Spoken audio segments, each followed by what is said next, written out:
Hi hello friends, welcome to my channel. ఇవాళ video వచ్చేసి బ్లౌజ్కి పైపింగ్ అయితే వేస్తూ ఉన్నాను. ఇది వచ్చేసి శారీ అనమాట. శారీలో కలర్ అయితే ఈ కలర్ తీసుకున్నాను పైపింగ్ కోసం. ఇదిగోండి, ఈ క్లాత్తో పైపింగ్ అయితే వేస్తూ ఉన్నాను. అండ్ ఈ వీడియో టైలరింగ్ వీడియోనే కాదు, అసలు నా పర్సనల్ షేర్ కూడా, నా పర్సనల్ ఫీలింగ్ కూడా చెప్తున్నాను అనమాట. ఎక్కడ స్కిప్ చేయకండి, చివరి వరకు వీడియో చూడండి అండ్ ప్లీజ్ సపోర్ట్ ఇవ్వండి. ఏంటంటే మన పల్లెటూర్లలో ఎక్కువగా టైలరింగ్ చేయాలంటే చాలా కష్టంగా ఉంటుందబ్బా. సిటీస్‌లో, టౌన్స్‌లో బోటిక్స్ నడిపే వాళ్ళకేంటంటే, వాళ్ళు స్టిచ్ చేసిన వెంటనే కస్టమర్స్ రీచ్ చాలా బాగుంటుంది. కానీ మా పల్లెటూర్లలో అలా ఉండదు. కొంచెం ఫిట్టింగ్ కూడా అటు ఇటు అయినా, వక్కల జాకెట్ సెట్ కాకపోయినా మళ్ళీ మనకి జాకెట్స్ అనేవి ఇవ్వరనమాట. ఒక్క ఆవిడది మనం జాకెట్ కొంచెం తేడాగా కుట్టేసినా, ఆవిడకి పల్లెటూరు కదా! అందరూ కూర్చున్నప్పుడు చెప్తది. మామూలుగా కూర్చున్నప్పుడు చెప్పుకుంటూ ఉంటారనమాట. ఏమని అంటే, "నా జాకెట్ ఇచ్చాను, అస్సలు సెట్ అవ్వలేదు" అంటది. అది చూసి ఇంకో ఆవిడేమంటది, "అవునా! నీ జాకెట్ కుదరలేదా? అమ్మో! నేను జాకెట్లు ఇద్దామనుకున్నానే. మా జాకెట్లు కూడా ఇలానే పాడవుతాయేమో. అమ్మో! అయితే వేరే చోటిస్తాను." ఇలా జరుగుతా ఉంటదనమాట టాపిక్కు. అందుకని మనం వచ్చే ప్రతి కస్టమర్‌కి 100% సాటిస్ఫాక్షన్ అయితే ఇవ్వాలి. 100% చక్కగా వాళ్ళకి ఫిట్టింగ్ కానివ్వండి, స్టిచ్చింగ్ కానివ్వండి, అంత పర్ఫెక్ట్‌గా ఇవ్వాలి.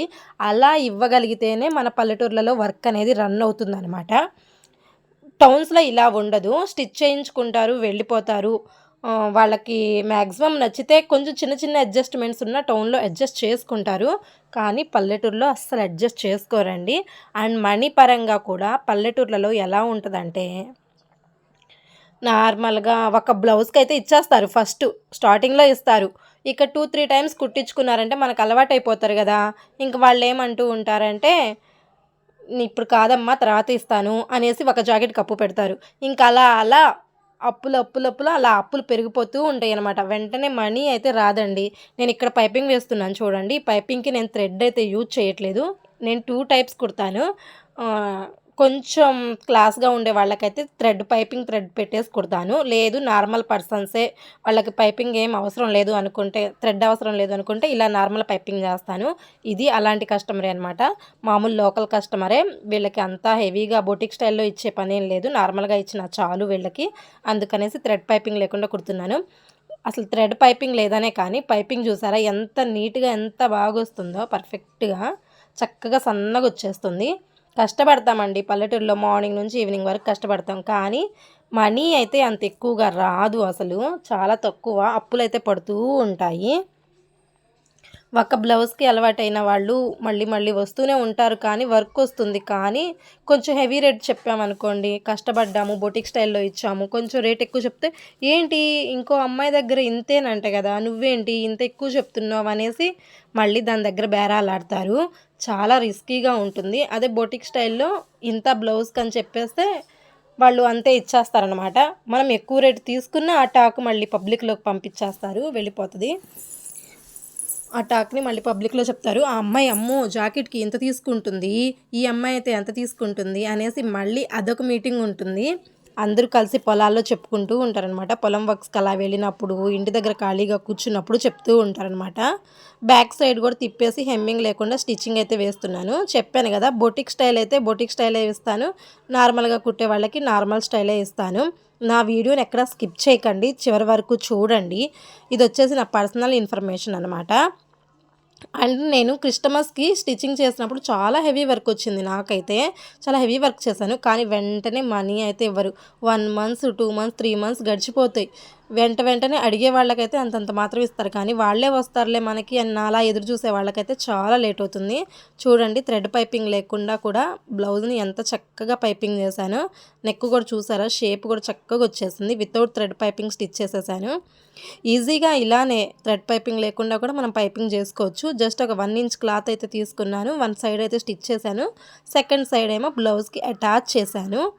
ఈ విధంగా అయితే చేశాననమాట. ఈ విధంగా బొటిక్ స్టైల్ అయితే లేకపోయినా పర్లేదు, కానీ ఇలా కూడా ఇవ్వచ్చు.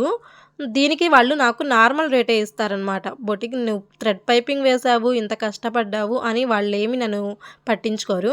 అలాగే హ్యాండ్స్ కూడా స్టిచ్ చేస్తూ ఉన్నాను. హ్యాండ్స్‌కి కూడా పైపింగ్ వేసేద్దామనేసి వేసేస్తూ ఉన్నాను. ఈ బ్లౌజు నేను కొంచెం ఆపుకున్నాననమాట. నాకు టైం కుదరక చాలా డేస్ అయింది వాళ్ళు నాకిచ్చి కూడా. ఇప్పుడు కొంచెం ఫ్రీ అయ్యాను. అందుకనేసి ఇచ్చేద్దామనేసి ఇప్పుడు స్టిచ్ చేస్తూ ఉన్నాను. ఇలా ఉంటది మా పల్లెటూర్లలో టైలరింగ్ వర్కు. చాలా టఫ్ అండి. చాలా టఫ్గా అనిపిస్తుంది టైలరింగ్ వర్క్ వచ్చేసి. ఏం చేద్దాం మరి, తప్పదు. మనమేమో బయటికి వెళ్ళి ఏ వర్క్ చేయలేము. ఇంట్లో ఉంటూనే ఏదో ఒకటి చూసుకోవాలి అనుకున్నప్పుడు ఇవాళ కాకపోతే రేపు, రేపు కాకపోతే ఎల్లుండి వస్తాయిలే, ఎక్కడికి పోతాయి అన్న హోప్తో అయితే స్టిచ్చింగ్ చేసుకోవాల్సి వస్తుంది. వచ్చిన వర్క్నేమో తిప్పి ఇవ్వలేము వెనక్కి. మీరు మనీ ఇవ్వలేదు కదా, వద్దు తీసుకెళ్ళండి అనేసి చెప్పలేము. సరే కానివ్వండి, ఏం చేద్దాం అన్నట్టు తీసుకోవాల్సిందే అనమాట.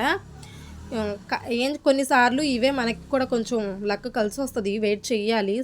టైలరింగ్ వర్క్ అనేది ఎప్పుడు సహనంతో కూడిన పని. నార్మల్గా కోపంగా అలా ఉంటే ఈ వర్క్ అయితే నడవదు. చాలా సహనంగా ఉండాలి, చాలా పేషెన్సీ ఉండాలన్నమాట ఈ వర్క్కి. అందుకే చెప్తున్నాను, పల్లెటూరులో టైలరింగ్ చేసేవాళ్ళు తొందరపడకండి. అండ్ లైనింగ్స్, బ్లౌజ్ ఫాల్స్ కూడా తొందరపడి ఇన్వెస్ట్మెంట్ పెట్టకండి. ఓన్ మనీ ఇన్వెస్ట్మెంట్ అయితే పెట్టకండి. కొంచెం వెయిట్ చేయండి. మనకు మనీ మళ్ళీ రిటర్న్ వస్తుందా, మనం కుట్టిన బ్లౌజెస్కే వస్తున్నాయా లేవా అని చూసుకోండి. పర్లేదు, మన కుట్టిన బ్లౌజెస్కే వర్క్ వస్తుంది, మనీ రిటర్న్ వెంటనే వస్తుంది అనుకుంటే లైనింగ్ ఫాలు అటాచ్ చేసుకోండి. అవి కూడా క్లిక్ అయితే అప్పుడు శారీస్ అటాచ్ చేసుకోండి. అంతేగాని తొందరపడి మీరు ఒక 50,000 1,00,000 పెట్టి మెటీరియల్స్ తీసుకొచ్చి శారీసు, లైనింగ్స్, ఫాల్స్ అన్నీ తీసుకొచ్చేసి మీ చేతిలో మనీ పెట్టి అవన్నీ పెట్టేసి మళ్ళీ అవి రిటర్న్ రాక ఇబ్బంది పడి ఇంత ఫోర్స్ చేసేకుంటే కూడా రోజుకు ఒక 5-6 బ్లౌజెస్ కుట్టుకున్నా చాలు. మీ వర్క్ మీకు ఉంటుందన్నమాట, సరిపోతుంది. అప్పుడు మనకు వర్క్ బాగా వస్తుంది, మనీ రిటర్న్ అవుతుంది, పర్లేదు, అప్పులు పడట్లేదు, పెట్టిన మనీ పెట్టినట్టుగా వచ్చేస్తుంది అనుకుంటేనే మీరు ఈ పని అనేది రన్ చేసుకోండి. ఇప్పుడు ఈజీగా చెప్తున్న ఒక సలహా అయినా కానీ ఏంటంటే 30,000-40,000 పెట్టి లైనింగ్ ఫాల్స్ అన్నీ తెచ్చుకుంటారు, వాళ్ళకి ఇచ్చేస్తారు, మీ చేతిలో మనీ ఉండవు. వాళ్ళ దగ్గర తిరిగి తిరిగి తెచ్చుకోవాలి. ఇదంతా రిస్క్ ఎందుకు? అదే బ్లౌజ్ ఒక 2 బ్లౌజులో 3 బ్లౌజులో కుట్టేసుకున్నాం అనుకోండి, మనకి ఎటువంటి ఖర్చు ఉండదు. నా వంతు అయితే నేను ఇలానే చేస్తాను. నేను అసలు లైనింగ్స్ కూడా తీసుకురాను. వాళ్ళనే లైనింగ్స్ ఫాల్స్ తెచ్చుకోండి అని చెప్తాను. నేను జస్ట్ ఒక దారమే పెడతానన్నమాట నా సైడ్ నుంచి. ఒక దారం అంత తప్పిస్తే నేను ఇంక అంతకన్నా పెట్టను. ఎప్పుడన్నా ఎవరన్నా లేస్ వర్క్స్ అడిగితే మటుకి అలాంటి వాళ్ళకి కొంచెం ఇక వదులుకోలేక ఒక 20-30 రూపీస్లో లేస్ అయితే పెడతాను. అలాంటి లేస్, ఎక్కువ లేసు వర్క్ వేయాలంటే ముందుగానే అడ్వాన్స్ అయితే తీసుకుంటాను, నా చేతివి పడకుండా. అలా మెయింటైన్ చేస్తాను. నేను స్టార్టింగ్లో లైనింగ్స్ ఫాల్స్ తెచ్చానమాట. అయితే ముందే వేయించేసుకున్నారు, మళ్ళీ నాకు మనీ రిటర్న్ ఇవ్వట్లేదు. మళ్ళీ నేను లైనింగ్స్ ఫాల్స్ తెచ్చుకోవాలంటే చాలా ఇబ్బంది అవుతుంది. అందుకనేసి నేను ఇంకా లైనింగ్స్ ఫాల్స్ అనేది నేను తేవడం మానేశాను. నేను అసలు బయటకు వెళ్ళనండి, మీరే తెచ్చిస్తే స్టిచ్ చేస్తాను అని చెప్పేస్తాను అనమాట ముందుగానే. వాళ్ళే నాకు లైనింగ్స్ ఫాల్స్ అన్నీ తెచ్చేస్తారు. నేను లేస్ వర్క్స్, దారాలు ఇలాంటివి నేను చూసుకుంటాను. ఇంతకీ నా వీడియో నచ్చిందా? నచ్చితే ఒక లైక్ ఇవ్వండి, షేర్ చేయండి అండ్ నా ఛానల్ని సపోర్ట్ చేస్తూ ఉండండి. అడ్వైస్ నచ్చితే ప్లీజ్ సపోర్ట్ మై ఛానల్.